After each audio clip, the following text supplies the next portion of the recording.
Hello everyone, आज हमारे पास है क्वेश्चन जिसमें दो इक्वेशन गिवन है। a plus B C equal to 101 and a B plus C equal to 100। तो इन दोनों इक्वेशंस को हमें सॉल्व करना है, यानी a b और c की वैल्यूज फाइंड करनी है।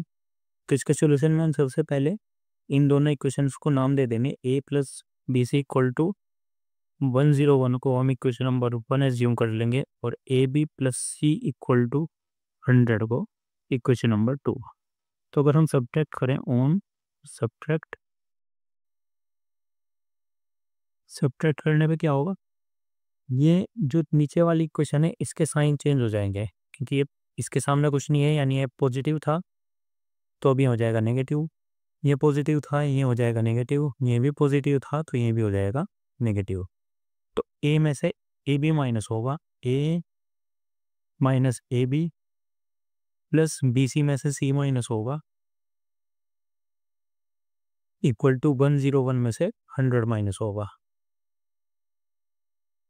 तो हम यहाँ से इसको सिंप्लीफाई करने के लिए ग्रुपिंग कर लेते हैं, ए माइनस ए बी और b c minus c. A minus A B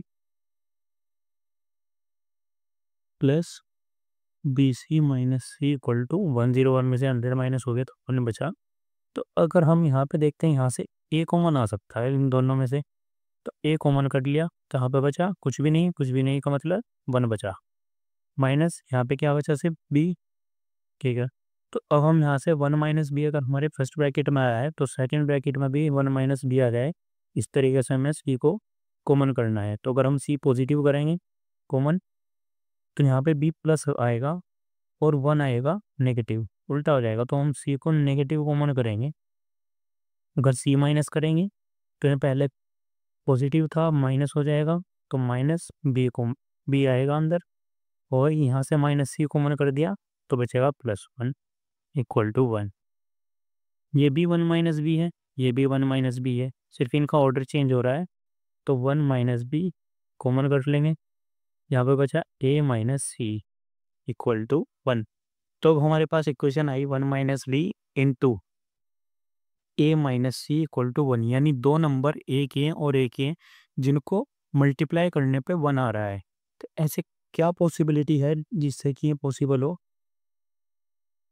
या तो दोनों ही नंबर 1 हो, 1 इंटू 1, इसकी वैल्यू भी 1 हो और इसकी वैल्यू भी 1 हो, तो दोनों को मल्टीप्लाई करने पर 1 आ जाएगा, या फिर दोनों की वैल्यू नेगेटिव 1 हो, कि -1 इंटू -1 भी 1 होता है +1, तो -1 भी हो सकता है ये, और ये भी -1।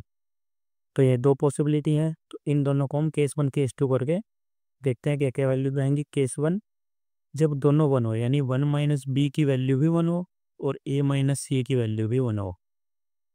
अगर ये पॉसिबल है तो यहाँ से देखते हैं, इसको सोल्व कर लेंगे। 1 इधर चला जाएगा तो माइनस बी इक्वल टू 1 पहले से पॉजिटिव था, इसके साथ में आ गया -1 इक्वल टू 0, यानी कि बी की वैल्यू आएगी इस तरीके से 0। अगर बी की वैल्यू 0 है तो ए सी की वैल्यू फाइंड कर लेंगे इक्वेशन नंबर 1 और 2 से। इसीलिए इनको एज्यूम किया था हमने नंबर 1 और 2। अब काम आएंगे, अगर यहाँ पर पुट करेंगे बी इक्वल टू 0 तो ये पूरी टर्म को इस टर्म को 0 करेगा तो ए इक्वल टू 101 बच जाएगा। अगर यहाँ पे पुट करेंगे बी इक्वल टू 0 तो ये 0 हो जाएगा, बचेगा सी इक्वल टू 100। तो ए plus B C equal to 101 है हमारे पास।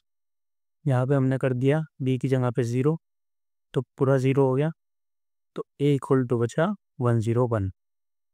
ऐसे ही सेकेंड इक्वेशन थी हमारे पास A B plus C equal to 100। यहाँ पे बी की वैल्यू 0 करेंगे तो ए बी पूरा 0 हो जाएगा, तो 0 प्लस सी इक्वल टू 100, यानी सी इक्वल टू 100। तो यहाँ से ए बी सी की वैल्यूज आई, ए कोमा बी कोमा सी की वैल्यूज आई, ए की 101, बी की 0 और सी की 100। तो एक आंसर हमारे पास यहाँ आया केस 1, जब दोनों को हम दो नंबर बनिए एज्यूम कर रहे हैं। केस 2, जब दोनों नंबर्स को हम -1 के इक्वल एज्यूम करेंगे, यानी 1 माइनस बी इक्वल टू -1 और ए माइनस सी इक्वल टू -1। अब इक्वेशन सोल्व करते हैं। तो इस वाले इक्वेशन से माइनस बी इक्वल टू -1 और -1, ये -1 था, ये वाला भी 1 इधर आ गया, माइनस हो गया, यानी माइनस बी इक्वल टू -2, यानी बी इक्वल टू 2, तो बी आया 2। अब इक्वेशन नंबर 1 और 2 में फिर से बी की वैल्यू पुट करेंगे जिससे कि हमें ए और सी मिले। तो पहली इक्वेशन थी A plus B C equal to 101, जिसमें बी की वैल्यू हमने 2 पुट कर दी, तो ए प्लस 2 सी इक्वल टू 101 है। दूसरी इक्वेशन थी a B plus C equal to 100, यहाँ पे पुट करेंगे बी की वैल्यू 2, तो 2 इंटू ए हो जाएगा 2a plus C equal to 100। तो अब हमारे पास दो नई इक्वेशन आ गई, क्योंकि पहले तो बी की वैल्यू 0 थी, तो इसने ये वाली टर्म खत्म ही कर दी थी, यहाँ पे भी खत्म कर दी थी, डायरेक्ट ए और सी की वैल्यूज़ मिल गई, लेकिन अब नहीं हो रहा ऐसा। तो अब हमें ये दो इक्वेशन सोल्व करनी पड़ेंगी, जो नई इक्वेशन आई हैं, इक्वेशन नंबर 3 और इक्वेशन नंबर 4। इन दोनों को सोल्व करने के लिए या तो इस वाली इक्वेशन में 2 से मल्टीप्लाई कर दो, या फिर इस वाली इक्वेशन में 2 से मल्टीप्लाई कर दो। मैं यहाँ तो करता हूँ, अगर किसी इक्वेशन में 2 से मल्टीप्लाई करें तो एक नई इक्वेशन बनेगी 2a, ए के साथ मल्टीप्लाई हो गई 2 की, सी 2c के साथ भी होगी तो ये 4c हो जाएगा, 101 के साथ होगी तो 202 हो जाएगा। अब हमारे पास इक्वेशन नंबर 4 है 2a plus C equal to 100। तो इस इक्वेशन में से अगर ये इक्वेशन माइनस कर दें तो हमारे पास ये पॉजिटिव था नेगेटिव हो जाएगा, ये पॉजिटिव था नेगेटिव, पॉजिटिव से नेगेटिव, तो ये दोनों कैंसिल हो जाएंगे, 4c माइनस सी बचेगा, 4c minus C equal to 202 minus 100, 4c minus c d c equal to 102 बचा, यानी सी इक्वल टू 102/3, यानी 3 3 जा 9 और 3 4 जा 12, सी की वैल्यू आई 34। अब सी की वैल्यू हम यहाँ पे पुट कर देंगे, ए माइनस सी इक्वल टू -1 था, तो यहाँ से ए की वैल्यू मिल जाएगी।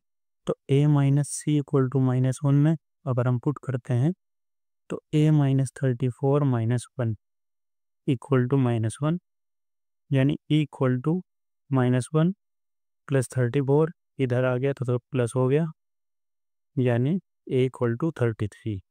तो ए की वैल्यू आई 33, बी की 2 और सी की वैल्यू आई 34। तो अब हमारे पास आए सेकंड केस में ए बी सी की वैल्यूज़ 33, 2 एंड 34। तो हमारा दूसरा आंसर आया ये। तो हमारे पास दो आंसर आएंगे इस क्वेश्चन के, ए बी सी की वैल्यूज़, एक ये है ए बी सी 101, 0 और 100, और एक है 33, 2 और 34।